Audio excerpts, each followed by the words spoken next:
you choose to do a home that was more sustainable? I grew up, very close family friends of ours built the first solar passive house in Canberra. Oh, nice. So it was something that I've been aware of since I was very little. Yeah. So I have always appreciated what a solar passive house can be like, and what it can contribute. So my criteria when we went, we didn't especially go looking for a place to knock down or to build new, but I always wanted somewhere with a north-facing backyard and lots of windows to the north, so that we could take advantage of, you know, the sun and everything from there. And we found a lovely block with a very tiny house on it that was not going to be suitable to renovate. So knocking down and building solar passive was, what I'd always wanted to do. It's interesting too, because in Perth, it's a heating climate. There's more energy used in Perth to heat homes than there is to cool them, and people think it's the other way around. Yeah. So choosing to get a good north-facing block to get great access to the sun is critical. So Yeah, so and I found it ridiculous. So I grew up in Canberra, which is freezing cold. it is. And Perth is not, but the houses in Perth get so much colder in winter than they should. It's just ridiculous. But So Carl, did you come along for the ride, or? No, we've been kicking tyres for over 10 years. And I wasn't really much into the solar passive. Mel educated me along the way, and it just made perfect sense, that, especially when we've had a couple of conversations with you, how it doesn't cost extra to get a solar passive house that functions and works. And So interesting too, because your home is reverse veneer, not what I call isolated mass construction. So we're in a seaside suburb. We can see the ocean down here through that beautiful picture window, which is facing directly west, and yet we've dealt with that in the design. It's an important thing that you don't have to be as strict as some people say, because you wouldn't want to lose that view. It's just stunning. But your home is weatherboard, so it's a ceramic weatherboard. Very, very good even in a fire, not that that's an issue here. And also you brick on the inside with 2 layers of insulation between the two. And you're a 2-storey house with a loft, so there's 3 levels.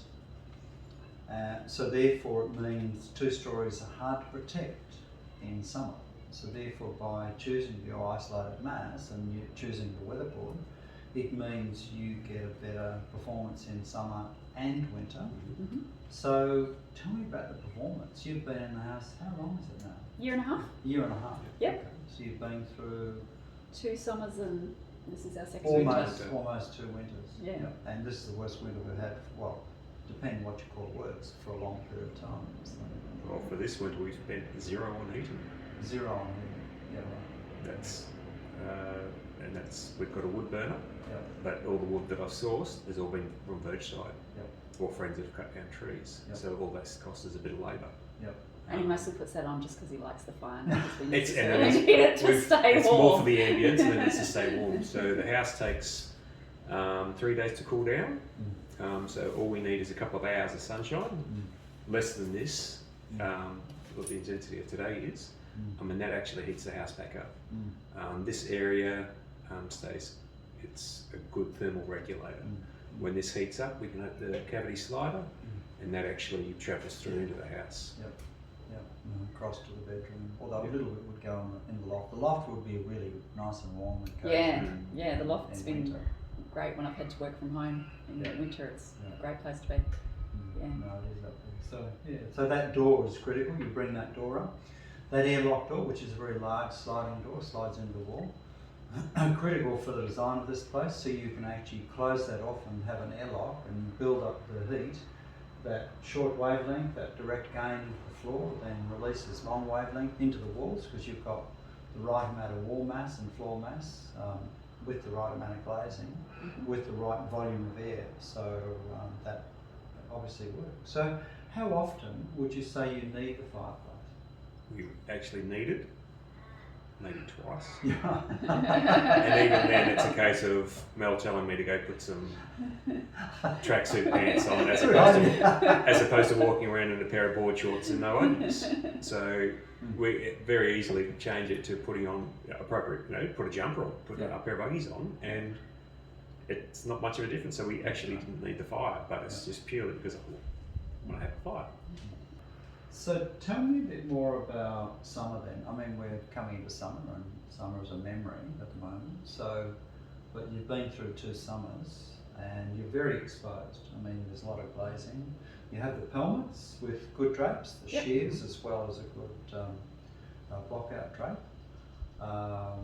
But so therefore you can use that to manage the home in summer. So how, because some people are worried that you have to pull the drapes across in summer all the time to protect it. So how often would you feel as if you'd need to pull them across in summer? So we definitely have to pull the one across the western wall in the afternoon in summer.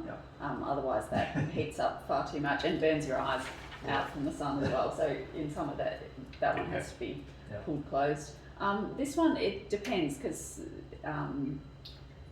when the sun's directly overhead, it's fine. There's so no actual gain into the house. The sun actually doesn't come directly onto the tiles. It's I guess as the sun in between, as the sun's a little bit lower or whatever in the sky, then I guess on days over 40 degrees we generally close up earlier in the day when we know it's going to be really hot. But and if we do that, it keeps the temperature down.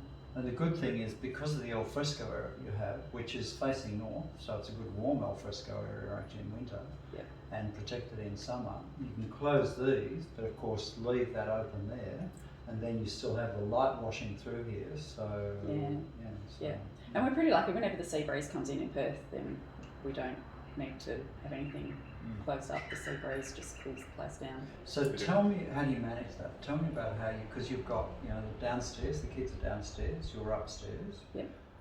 So tell me how you manage the airflow. Well, we just need to crack 1 or 2 windows downstairs. That might be, whether it be south or whether it be north, it doesn't really matter. We've got a couple of windows cracked downstairs, and we open the loft window. Then you can actually feel the draw of the heat coming through from the bottom slab. So the cool air gets drawn up through the house, and you can stand at the top of the stairs in the loft, and you can feel that cold air getting drawn through. And here, if you just use the windows appropriately, then it actually moves the hot air out. Once again, with the sea breeze, you actually don't want a lot of windows open, otherwise you get blown away. Because that's what's called the stack effect, because heat stacks from a low pressure, high temperature, which is low pressure, which is going up. Then in your case, you've got that stacking, high-low pressure effect, but also you have a Venturi effect, because the air will race through this house and create even more heat to transfer out of the house, even with very, very low breezes. So how many kilowatts of PVs do you have on the roof? 6.6. 6.6. Yeah.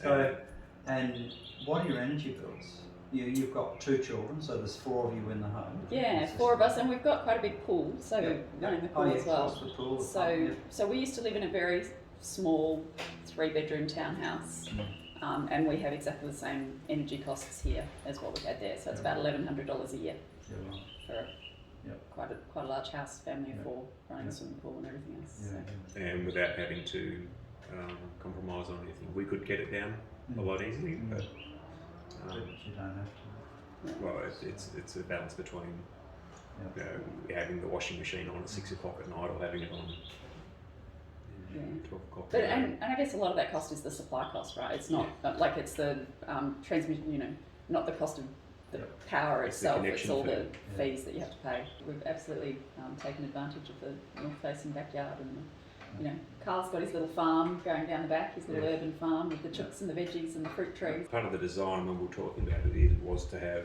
a minimal footprint and to maximise green space. And we've been fortunate that we've had, it was good design, effective design, and there wasn't too much tweaking from the initial plan to get make the spaces that we wanted on well, you know, a relatively large house, and only using not even half the building envelope.